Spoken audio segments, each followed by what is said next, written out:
Hey, salut tout le monde! Ici André Pitt et Carl Brochu en direct de Washington. Toute une journée aujourd'hui, Carl. Ah oui, oui, oui. On a... Oups, la police est là. Je pense que...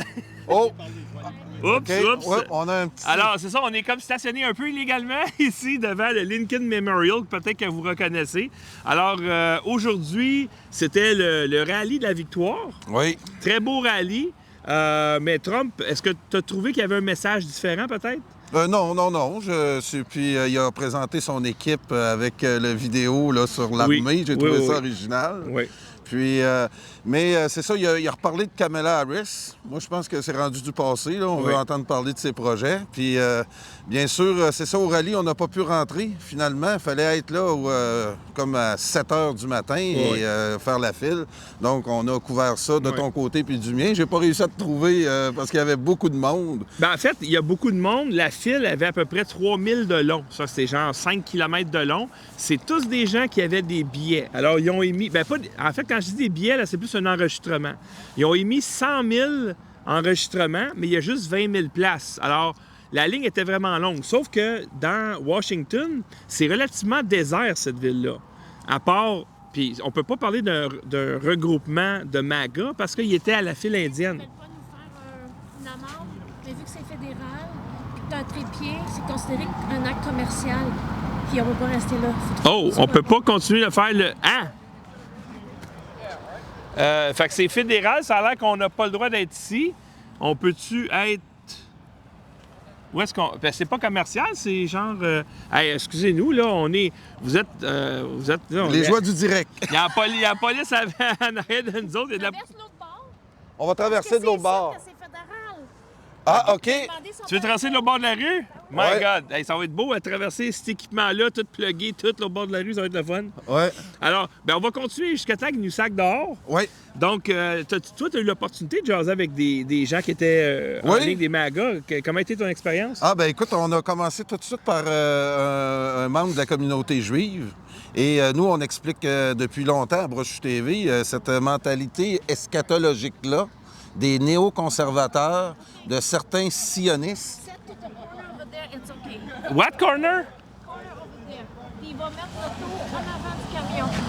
Il va être comme Fait qu'il faut aller où? au coin là-bas. Au coin là-bas? Au coin là-bas. OK, bon, ben regarde, à ce moment-là, regardez les amis, là, c'est le direct, OK? C'est la joie du direct, c'est bien le fun.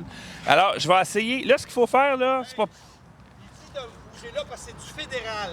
Ouais, c'est ça, on le La sait. minute que t'as un trépied, il dit que c'est considéré commercial. OK, mais T'as si... pas le droit d'être commercial, c'est un terrain fédéral. Tu veux-tu tenir la cam dans tes Ouais. mains? Oui, Ouais. oui, je vais la tenir. Parce que t'as un trépied. Ah, ben oui. Mais, ça, excuse-moi.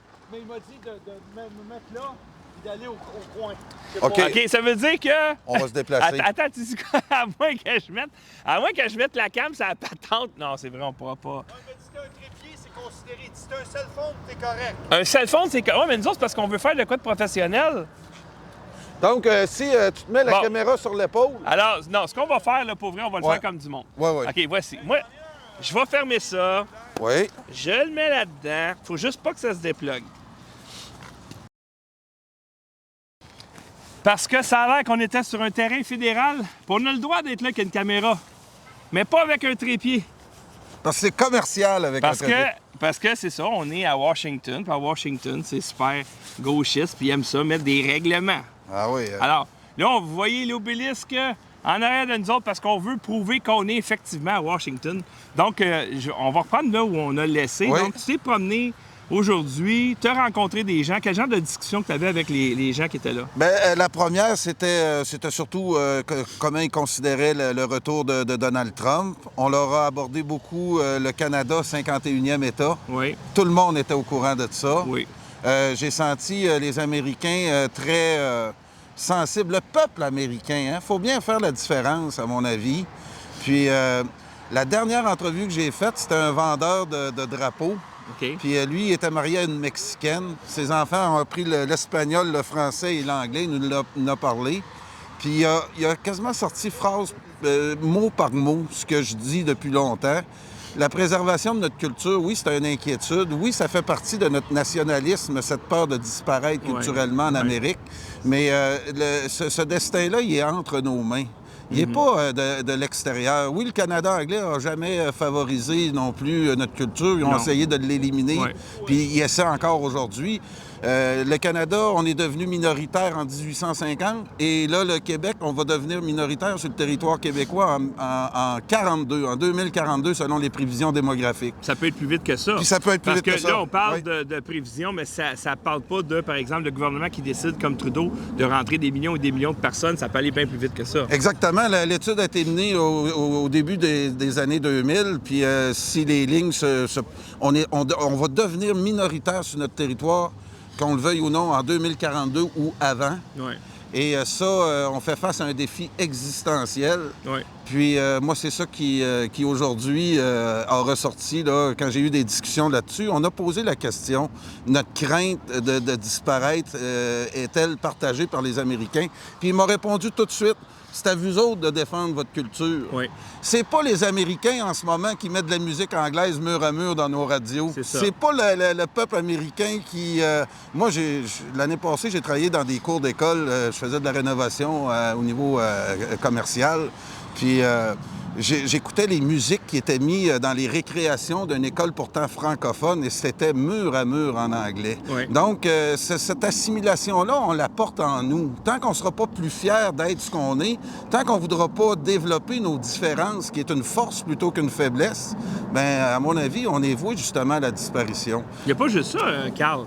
C'est beau de transmettre notre culture à la prochaine génération, mais s'il n'y en a pas de prochaine génération... Exactement. Si les Québécois font pas d'enfants, puis il n'y en a pas de prochaine génération, t'as beau te battre comme tu veux pour te séparer, puis peu importe. Mais je suis désolé, mais si on fait pas de bébé, bien, l'immigration, ils vont ouvrir la porte grande ouverte, parce qu'ils vont se dire, bien, regardez, vous faites pas d'enfants, puis nous autres, bien, tu sais, il faut qu'on continue à grandir en tant que nombre, parce qu'il faut être compétitif avec les États-Unis, il faut être compétitif avec l'Europe, fait que ça prend plus de monde ici. C'est ça qu'ils ont utilisé comme critère au départ pour rentrer. Du monde, bien, vous faites plus d'enfants.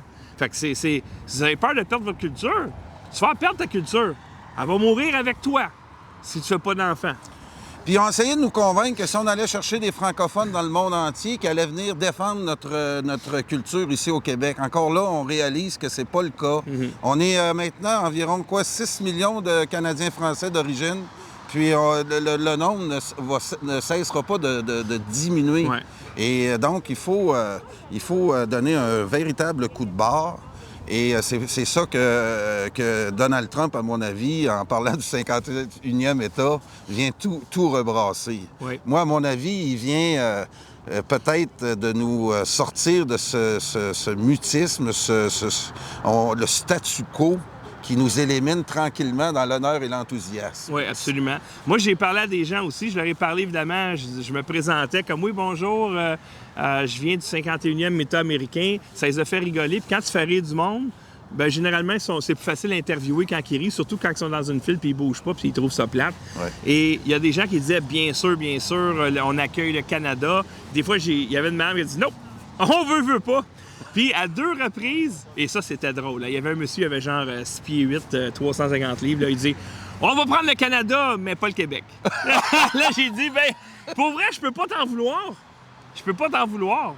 Parce que, tu sais, le Québec, on est un peu hypocrite, là, dans le sens que, nous, on est tellement vertueux. Nous autres, on veut pas exploiter les gaz parce que ça pollue, puis on a fermé une centrale nucléaire parce que le nucléaire, on n'aime pas ça. Mais par contre, on va prendre l'argent de l'Alberta. Tu vois que les Américains sont peut-être plus conscients des enjeux. J'ai parlé à un jeune homme. Il devait avoir maximum 19 ans. Puis j'ai demandé qu'est-ce qui va changer demain. Il m'a fait la liste, mon homme, en m'expliquant, bon, la guerre, là, c'est la traité économique avec telle affaire. Il m'a énuméré ça. Je dis, my God, il m'a appris des choses. Alors, tu vois que c'est un peuple qui comprennent un peu plus que ce qu'ils font. Oui, puis écoute, on était à Washington, puis il y a un de mes amis qui m'avait dit, Carl, tu vas voir, c'est gros, Washington. On dirait qu'ils sont pas capables de faire de petits monuments ou de petits édifices. Ouais. Hein, quand on dit « think big Ouais. », puis ce que j'ai remarqué aussi, c'est qu'ils n'ont pas de complexe. Donc, qu'on a, nous, beaucoup, qui nous a été imposé, justement. Nos élites françaises les plus fortunées ont suivi nos orangistes britanniques et ont adopté ce message-là, la haine envers nous-mêmes, que moi, je ne suis pas capable d'endurer. Quand on me dit les Québécois, c'est des peureux, bien, allez revoir dans leur histoire, à toutes les fois qu'ils ont voulu prendre le contrôle de leur destinée, ils ont été réprimandés fortement par la couronne britannique. Ils nous ont, en 1837-38, lors de la révolte, ils nous ont éliminé tous nos leaders. Puis ensuite, ils ont créé le Canada 2 décennies plus tard. Donc, il faut... pour moi, c'est historique ce qui se passe actuellement. Puis il y en a qui nous ont traités hier, je ne sais pas si tu as regardé les commentaires, c'est juste drôle, je trouve ça juste drôle. On nous a comparé à 2 Elvis Gratton, parce qu'on était à Washington, puis on est intéressé par cet événement-là. Ben écoute, Elvis Gratton, ben écoute, c'est comme ils font comme les médias subventionnés. Qu'est-ce qu'ils font les médias subventionnés quand ils veulent vous éliminer du discours public? Ils vous mettent une étiquette. Alors, du côté de la gauche extrême, ils vont dire « Ah, ce sont des extrémistes de droite, ils flirtent avec le fascisme, ce sont... » etc. Puis les gens qui se disent des patriotes, eux autres vont mettre l'étiquette « Ah, t'aimes les États-Unis? Ben t'es Elvis Gratton. » Puis, mais même si on explique pourquoi le Canada puis le Québec devraient joindre les États-Unis si on veut être vraiment souverain, c'est parce qu'on n'est pas vraiment souverain. Puis on n'a aucun prospect de souveraineté parce que le Parti québécois a déjà dit, si vous soutenez Marine Le Pen, vous n'avez pas votre place au Parti québécois. Et tout ce qu'elle veut faire, Marine Le Pen, c'est de protéger ses frontières, qui est le travail numéro 1, la tâche numéro 1 des gouvernements, c'est de protéger tes frontières. C'est numéro 1, sa liste. Protège tes frontières. Alors, finalement, le Parti québécois dit, nous, on veut être souverain, mais on veut pas de frontières. Ça va pas bien, là. Écoute, c'est Pierre Falardeau qui nous l'avait dit. Quand Québec solidaire est arrivé dans le décor, on allait assister à une course entre le Parti québécois et Québec solidaire, qui était le plus social-démocrate. Ouais. Et ils sont tombés dans le piège. C'est ce qui fait que ça a complètement tourné au vinaigre. Là, aujourd'hui, on a Paul Saint-Pierre Plamondon qui a un discours légèrement plus identitaire, mais on reste toujours attaché à la maudite idée du référendum. Est-ce que tu as le goût d'aller dans un référendum aujourd'hui? Bien, écoute, pensez à ça, là. En 1980, alors que le Québec était très, très vastement des Québécois francophones, des Québécois francophones. Excusez-moi, je pense à Julie. Oui. OK, parce qu'il fait froid vraiment, oui, là. Il commence à faire froid. Alors, puis on a eu 40 En 95, encore, là même, il y avait bien des Anglais qui avaient quitté à ce moment-là, puis on n'a même pas été capable de le passer. Pensez-vous vraiment aujourd'hui qu'on est beaucoup, beaucoup moins de Québécois francophones? C'est juste eux autres, on dirait qu'ils veulent avoir un Québec souverain. Oubliez ça, là, vous n'allez jamais gagner ça, un référendum. Et puis aussi, c'est que on dirait qu'on n'est pas capable d'aller chercher les nouveaux arrivants dans cette cause-là, en disant, regarde, il y a de l'argent à faire, mais à quelque part, le Québec, les derniers gouvernements qu'on a eus, ça te donne-tu le goût de dire, oui, je vais faire confiance à ces gens-là dans un Québec souverain? Il me semble que tu vas être très vulnérable là, avec ces gens-là qui ont démontré qu'ils étaient corrompus de A à Z. Là. Puis la démarche que Trump et tout ce qui est en train de se brasser, effectivement, on pourrait regarder les autres provinces se déchirer entre elles, puis penser, nous, à notre avenir au Québec. Ouais. Et de ne pas exclure nos voisins du Sud, avec qui on commerce beaucoup plus qu'avec l'Ouest canadien. Ouais. Donc, c'est une logique aussi économique. Puis, pendant mes entrevues aussi, André, je ne sais pas si tu as remarqué ça, mais la détestation de Justin Trudeau est unanime.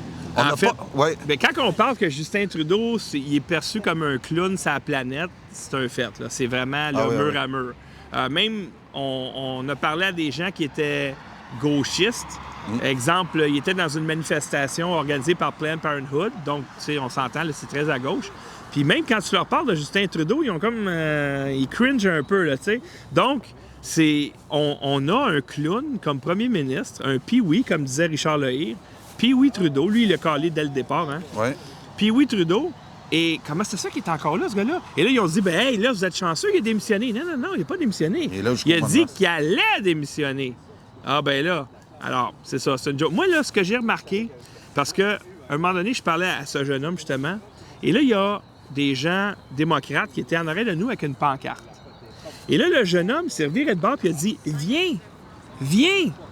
Il l'a invité à la discussion. Et ils ont discuté. Puis le jeune homme démocrate, il était quand même très gentil. Attends, on va se tasser un petit peu. Oui. Parce qu'on n'a pas de caméraman pour nous suivre. Fait que le jeune homme, il était très gentil, le démocrate, qui était avec un vieux monsieur. Ben, vieux monsieur, c'est pas correct de dire ça. Il avait genre 70 quelques années, là. Puis j'approche de ça. Donc, et on a eu une discussion pendant au moins 15 minutes sur le pétrole. Puis ben non, c'est pas... Le pétrole n'a pas baissé de prix à cause de Trump. Puis il n'a pas monté de prix à cause de Biden. Je dis, ben là, c'est comme... tu sais, il faut que tu sois logique aussi. Puis le MAGA à casquette rouge, ils se sont pris dans leurs bras. Et c'est là que j'ai compris, puis c'est pas la première fois, hein. Je veux dire, tu peux avoir une casquette MAGA, marcher, rencontrer la fille de Planned Parenthood, puis demander « Excusez-moi, où est-ce que je peux aller pour trouver telle chose? Oui, aller là-bas. » Ils sont très courtois les uns envers les autres. C'est là que j'ai compris à quel point les médias aux États-Unis, qui sont incroyablement méchants. Tu sais, exemple, il y a eu une insurrection le 6 janvier. Trump, c'est Hitler. C'est un criminel condamné. Tu sais, criminel, genre, pareil, comme s'il avait tué quelqu'un, là. Ces gens-là mettent de l'huile sur le feu. Et c'est là qu'il y a des extrémistes qui vont aller dans Black Lives Matter, qui vont aller dans Antifa, qui vont être violents. Et de l'autre côté, qui est beaucoup plus rare en passant, mais des extrémistes, mais ils sont pas violents, par exemple, mais tu sais, des fois, ils peuvent avoir un discours agressif. Mais si tu enlèves les médias de l'équation, le monde se parle. Ouais. Ils se sont toujours parlé. Oui, puis j'ai aussi rencontré un membre de la communauté juive. C'est mon premier. On l'a vu arriver avec son kippa. Fait que on a dit, OK, on va l'interviewer. Et reste là, je vais avancer un peu à Cam parce que là, je pense que c'est... Oui. Voilà. Et lui, il nous a confirmé ce qu'on essaie d'expliquer à nos auditeurs depuis longtemps. Ils sont vraiment mués par une mentalité eschatologique. Eux autres, là, il nous a expliqué que Trump était l'annonceur de leur Messie. Ce serait pas le Messie comme tel, mais c'est lui qui va annoncer l'arrivée du Messie. Et eux, avec les néoconservateurs qui sont autant présents, je tiens à le préciser, autant... Oui, puis ils sont autant présents chez les républicains que chez les démocrates. Oui. Moi, je pensais que c'était un phénomène démocrate, ça, ces néoconservateurs-là. Mais là, je me suis aperçu, parce que je connais pas la politique américaine autant que vous autres. En fait, on appelle ça, ce que tu dis là, on appelle ça un rhino. Ouais. Republican in name only. Okay. Ça veut dire que les néoconservateurs, dans le fond, c'est des démocrates qui font semblant d'être des républicains. Trump, lui, il a jeté tout ça, il a fait table rase. Parce que là, on ne peut plus parler de « t'es-tu républicain ou démocrate ». Là, on peut dire « t'es-tu MAGA ou tu ne l'es pas ». Voilà. Ça n'a plus rien à voir. Là. Je veux dire, ce que Trump a amené puis ce qu'il a fait comme geste, je peux remonter aux racines du Parti républicain, qui est, par exemple, un parti de paix, non interventionniste, veut faire de la business avec tout le monde, mais est en guerre avec personne. Donc ça, c'est vraiment les racines du Parti républicain.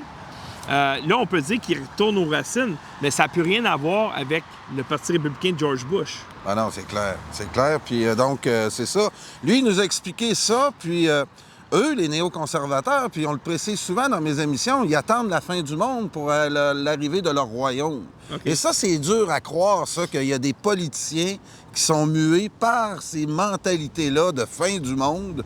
Et l'État d'Israël est lié à ça aussi, Jérusalem et tout ça. Eux autres, ils voient des signes que le Messie approche. Donc, ça a été très intéressant d'interviewer ce monsieur-là aussi. Puis, c'est ça, j'ai vu quand même une réelle sympathie envers les Québécois pour ceux qu'on a interviewés là-dessus.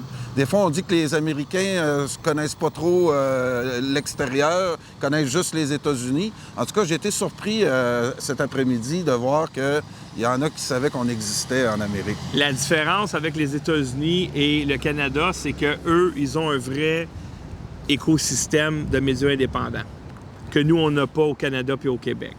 Donc, eux autres, puis c'est justement parce qu'ils voient grand. Souvent, moi, la critique que je vais avoir, c'est tu vois trop grand. Tu n'as pas besoin d'un gros studio. Tu n'as pas besoin d'une grosse caméra. Tu n'as pas besoin de tout cet équipement-là. Nous autres, on n'a pas besoin de ça. On va t'écouter même si tu es dans ta toilette, etc. Oui, mais les amis, on va aller nulle part comme ça. Aux États-Unis, les médias indépendants sont crédibles parce qu'ils ont des gros studios, des grosses caméras. Puis quand ma tante, elle regarde tu lui envoies une vidéo, c'est un gars dans son salon, elle ne va pas l'écouter, ma tante Pierrette. Elle ne va pas l'écouter, OK? Alors, c'est pour ça qu'il faut arrêter de voir petit. Puis c'est là, quand tu traverses ici, puis tu regardes alentour de toi, tu vois qu'eux autres, justement, ils sont pas complexés pantoute. Juste à côté de notre hôtel, il y a comme une galerie d'art, puis là, tu vois tous les gens en tuxedo. Puis tu sais, quand ils font des choses, ils font ça en grand. Ouais. Puis on dirait qu'on a de la misère à voir grand au Québec. Exactement. Tu sais, René Lévesque voyait grand. Ouais. Hey, on va nationaliser l'électricité, on va à la caisse de dépôt et de placement. On voit big, là. Il y a quelqu'un qui a dit « Hey, on peut pas faire ça. Voyons donc, on n'est pas assez intelligent, on n'est pas assez... Là, on va aller voir les banques, nous autres, même à New York. » Puis... Mais c'est quand le dernier projet au Québec, le gros projet là, au Québec, c'est quoi? Qu'est-ce qu'on a fait? Exactement. On a remplacé un pont pour un autre? Ah, on a Big Pharma qui, pendant la COVID, est venu nous bâtir une usine à vaccins. Bon, on a une usine à vaccins. Mais tu sais, c'est ça, il n'y a plus rien, il n'y a Ouais, plus rien. Puis c'est plate, mais ça va rester de même, ça va s'empirer tant que le monde ne va pas se lever debout puis dire, là, c'est assez, là. Exactement. C'est assez. Exactement. Alors, de plus en plus de gens délaissent, puis moi, je te dis, les médias, c'est eux autres qui te gardent dans ce carcan-là, parce qu'ils jouent avec le fait que les nouveaux arrivants, ils parlent pas anglais ni français, puis les Québécois, ils parlent pas anglais, fait que je vais pas l'écouter, le discours de Tom, je comprends pas l'anglais. Mais c'est pas grave, parce que Loïc Tassé ou Richard Latendresse, ils vont m'expliquer qu'est-ce que dit Trump, puis ils disent n'importe quoi. Exactement. Puis tu disais, je t'écoutais dans une de tes émissions aujourd'hui, tu disais qu'on avait amplifié l'opposition à Washington concernant Trump. Puis moi, en tout cas, j'en ai pas vu beaucoup depuis que je suis arrivé, des opposants de Trump puis des manifestations anti-Trump. Tu t'attendais aux féministes hier qui viennent, puis... On est au restaurant, puis on voit 3-4 filles des chapeaux roses. Fait que là, je fais une petite recherche. Hey, au parc Franklin Park, c'est là qu'ils se réunissent. Puis les médias disent ils attendent plusieurs milliers de personnes. Mais moi, je suis là. Je suis là. Je marche à Washington, puis il n'y a pas 50 000 places, là. Je vais au parc Franklin, il n'y a personne! 0 personne! Et sur la photo, ils ont pris la photo à hauteur de ta tête. Fait que ça a l'air qu'il y a bien du monde, mais si tu comptes, il y a quoi? 100 personnes? 200 personnes? Ils n'ont pas pris de photos aériennes, là. Ils se sont pas juchés en haut d'un building, tu sais, comme on fait, nous autres, des manifs, pour montrer, hey, regarde, on a une photo aérienne, là, il y a 20 000 personnes, 50 000 personnes. Ils n'ont pas fait ça. Fait que ce qu'ils font, c'est qu'ils prennent un mouvement super marginal, genre les postmodernistes qui ont changé de nom, là, les féministes de troisième vague, les woke, les postmodernistes, appelle ça comme tu veux, les intersectionnels. Fait qu'on prend ces gens-là qui ont des doctrines complètement là, de malade mental et on fait semblant que c'est ça le mainstream, c'est ça la pensée que tu dois avoir si tu veux être gentil. Puis on prend le peuple, leurs besoins, qu'est-ce qu'ils veulent vraiment. Eux autres, ils travaillent, ils payent des impôts, puis ils veulent bien vivre. Ils veulent avoir assez d'argent pour leur maison, assez d'argent pour leur voiture, ils aimeraient ça aller en vacances, etc. Et puis ils sont pas capables de l'avoir, puis là, ils crient, puis ils regardent, ils pointent les problèmes. « Hey, Voyol, t'es un extrême droite. » Alors, ils prennent la majorité de la population, ils nous font croire qu'on est dans la marge, puis ils prennent la marge, puis ils font croire que c'est ça qui est la pensée dominante. Oui. L'autre chose que je voulais te dire, André, oui. c'est il faut pas nier à travers tous ces événements-là actuellement l'influence des États-Unis. Je vais te donner un exemple, OK? Ça fait combien d'années qu'on parle du dossier Brigitte Macron en France? Et c'est des journalistes français, belges qui en parlent, puis ça lève pas. Comme quoi que Brigitte Macron, c'est un gars? Ouais. Moi, je l'ai entendu pour la première fois, je pense, l'année passée, avec Candace Owen. Oui, mais là, Candace Owen prépare une vidéo là, pour faire vraiment frapper fort. Oui. Et le couple Macron tente de les museler, mais ils pourront pas, c'est aux États-Unis. Oui, c'est ça. Il est supposé de sortir un vidéo choc là, dans les prochains jours. Je pense que c'est le 30 janvier. Et là, on dirait qu'on a besoin de cette confiance-là qu'ont les Américains pour embarquer dans certains mouvements. Qu'on le veuille ou non... Qui ratifie la pensée, comme si les Américains en passent parce que c'est vrai. Exactement. Comme exemple, Trudeau, est-ce qu'il aurait touché à une petite fille pendant qu'il était prof? Ben là, ils l'ont écrit dans le Buffalo Chronicle. Ben là, c'est vrai. Là, c'est vrai. Donc, puis je déplore ça, André. Parce qu'on n'aurait pas besoin des autres pour penser. Puis souvent, c'est ce que je dis. On va demander l'avis des Anglo-Saxons avant de prendre une décision. Là, on va être certain d'avoir raison. Donc, c'est un peu nos cerveaux sont un peu occupés par l'imaginaire américain, qu'on le veuille ou non. Encore une fois, c'est Pierre Falardeau qui disait, on doit admettre qu'on est colonisé. Tous les Québécois sont colonisés à un certain niveau. Il y en a que c'est à 10 il y en a que c'est à 90 Donc moi, je nie pas l'influence des Américains et je veux me servir de ce changement-là qui est en train d'être provoqué par l'administration Trump pour nous sortir, nous aussi, de notre hypnose collective. Ouais. Hey, je sais pas si vous entendez, il y a des hélicoptères alentour de nous depuis tantôt. Des chars de police, c'est cerise, c'est sans arrêt. Alors, je sais pas, ils essaient de sécuriser l'espace aérien. Moi, on m'avait dit que l'espace aérien n'était pas suffisamment sécurisé. Est-ce qu'il y a des gens qui ont eu des appels? Je sais pas trop. Mais là, c'est ça. Donc, moi, ce que je trouve dans les rues de Washington, c'est très, très, très calme.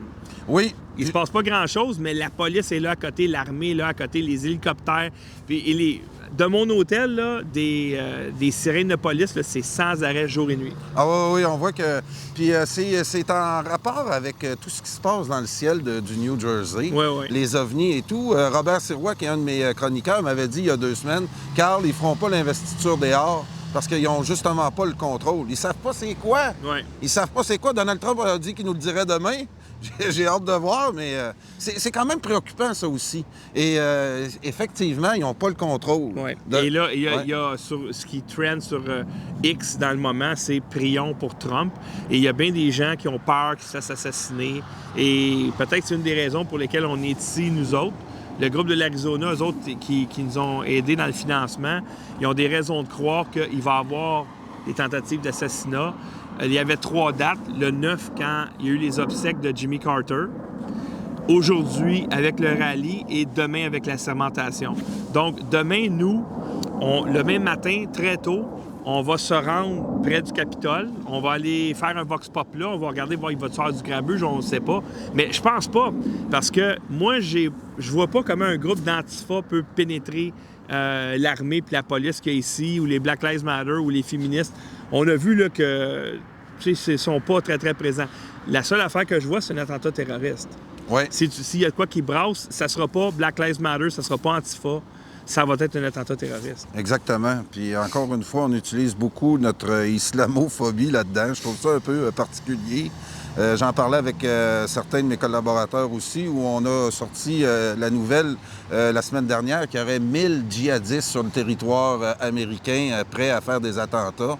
Donc, il faut faire attention de pas tirer de conclusions trop rapides, mais effectivement, on est sur place. S'il se passe quelque chose, vous aurez... C'est pour ça qu'on est là. Oui, exactement. Donc, moi, je vais aller filmer entre... Mettons, on va quitter vers 8 h, on va aller filmer dans le coin du Capitole, et ensuite, on va revenir à l'hôtel parce que dans l'après-midi, il y a un gros podcast de français. Ah oui?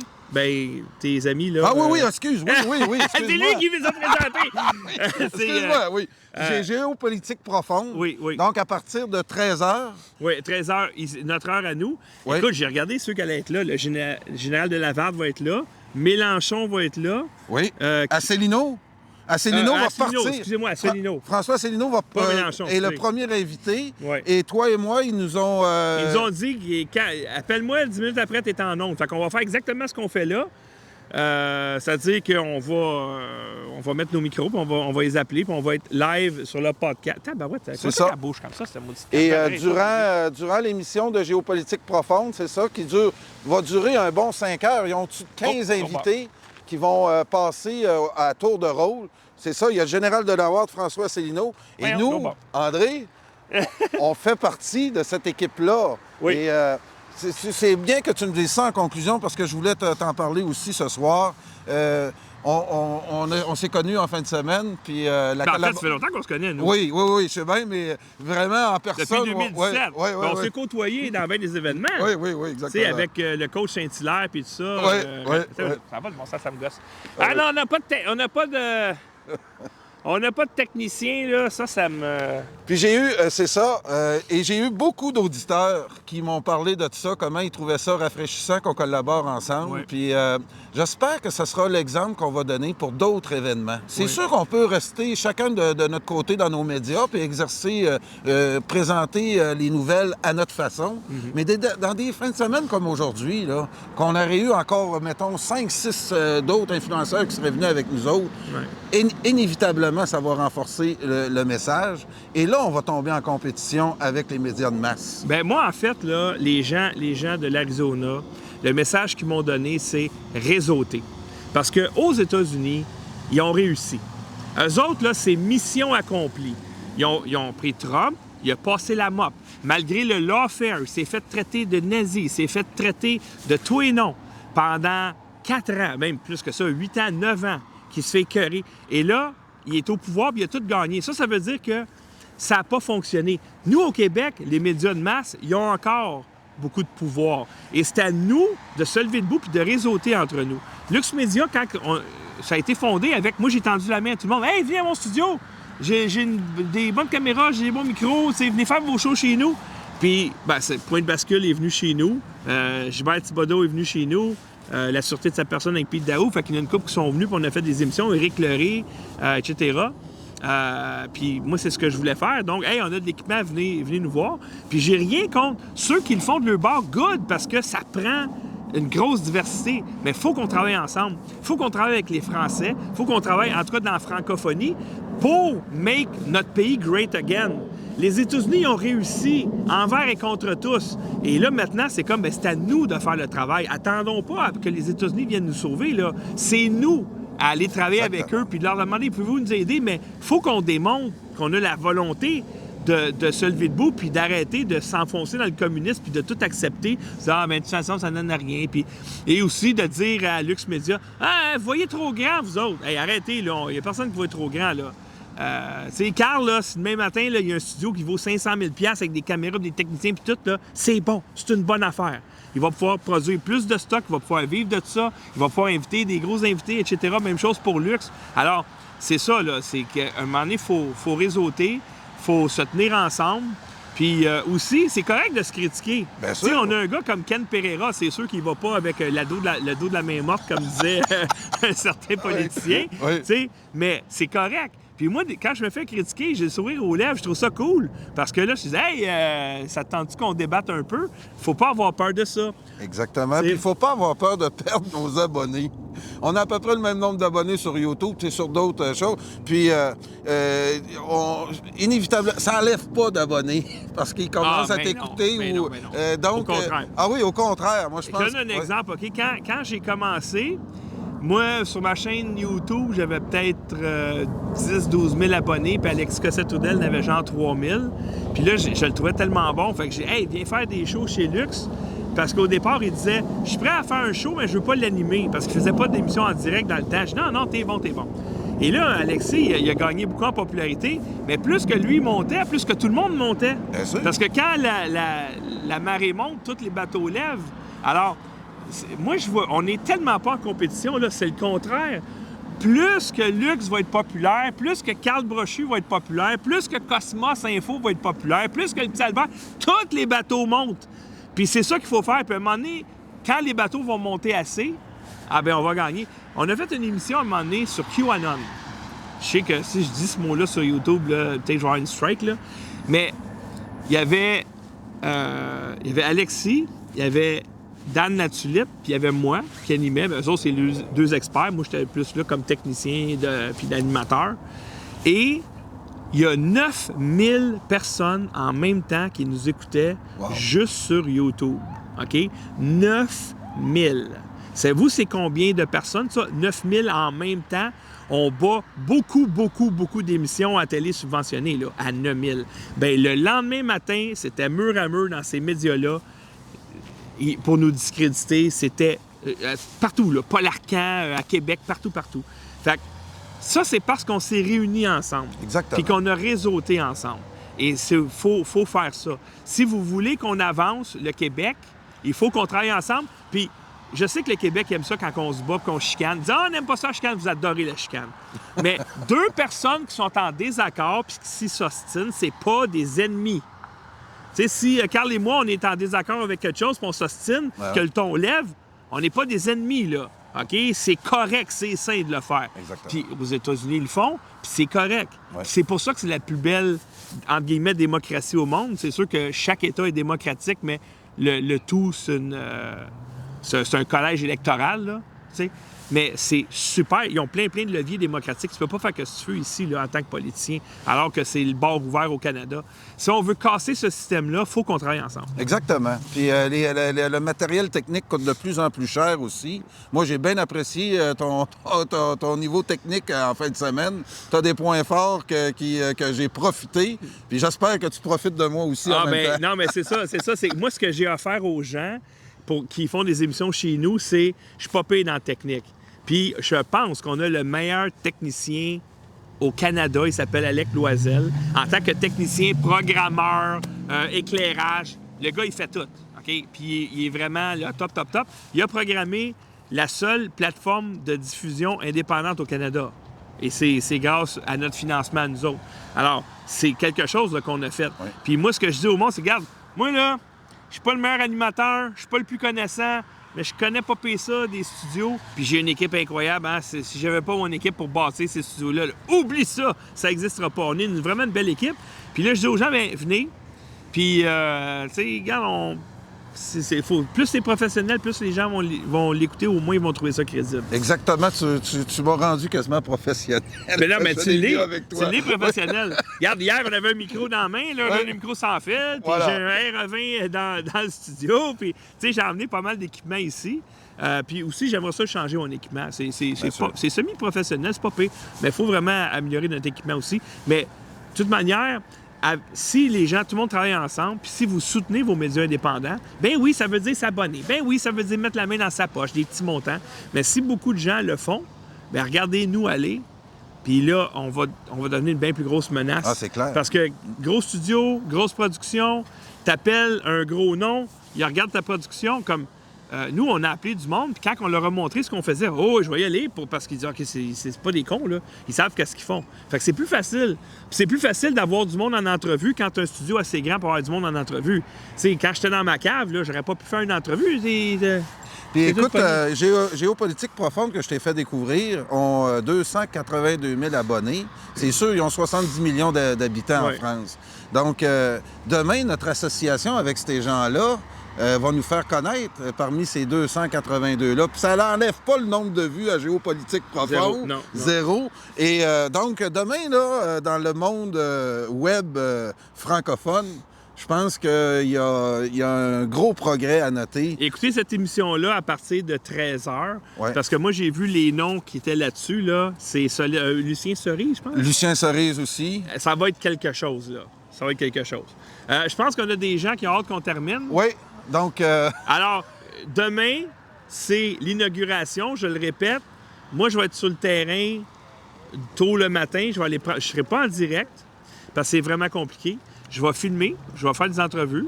Et si jamais il arrive quelque chose, là, c'est sûr que je vais rester là, je vais filmer. Puis vous allez avoir les nouvelles là, le plus rapidement possible. Peut-être que je vais emmener mon ordinateur, dans le fond, pour partir un direct. Ça brûle pour point, là, si jamais il se passe quelque chose de gros, je vais être en direct. Mais sinon, si tout va bien, je filme, je reviens à l'hôtel, puis ensuite, on peut prendre le métro. C'est super cool en passant, et ça va bien. On s'en va proche de l'action. Puis on va faire un direct avec Géopolitique Profonde. Imagine comment ça va être hot, là. Ça sera pas une petite webcam chez vous. On va être... C'est nous qui allons avoir la meilleure image, le meilleur son, puis le meilleur tout, là. Et j'ai senti, moi, je sais pas si tu as eu beaucoup de contacts avec des médias français, mais une réelle sympathie envers la cause des Québécois. Ouais. Le capitaine Place, qui m'aide depuis 2 ans maintenant, m'a relié à plein de monde en France. Puis moi, je l'avais dit, ils nous trouvent exotiques. Les Français considèrent ça comme... C'est un miracle qu'on parle encore français aujourd'hui. Le destin nous a amené, aurait pu nous amener à la disparition complète à plusieurs reprises dans notre histoire. Mais et les Français nous apprécient beaucoup. Donc, on a avantage à développer beaucoup avec eux autres. Définitivement. Puis ça va nous aider. Plus qu'on a d'abonnés français à cause du nombre, bien, peut-être qu'ils vont nous soutenir un peu plus. Puis, parce que moi, ce que je trouve plate un peu, c'est que dans le soutien qu'on a eu pour venir à Washington, plus que de la moitié des fonds nous proviennent de l'Arizona. Ah oui? Ouais, fait que tu te dis, là, comment ça que les Québécois, ils soutiennent pas plus que ça? Fait que, faut que tu ailles voir, faut que tu ailles piger ailleurs, là. Qu'est-ce que tu veux? Si les Québécois soutiennent pas leurs médias indépendants, mais on va aller voir ailleurs, ça. Voilà. Fait que, hey, merci beaucoup. Hey, merci. On se revoit, nous, demain. Grosse Et journée. Merci à tous. En passant, il y a une vidéo que je devais publier plus tôt dans la journée. Je ne l'ai pas faite. Je vais le faire une fois rendu à l'hôtel. Donc, suivez nos réseaux chez Lux Media, puis ça va être publié d'ici 1 heure à peu près. Voilà. Salut tout le monde! Salut!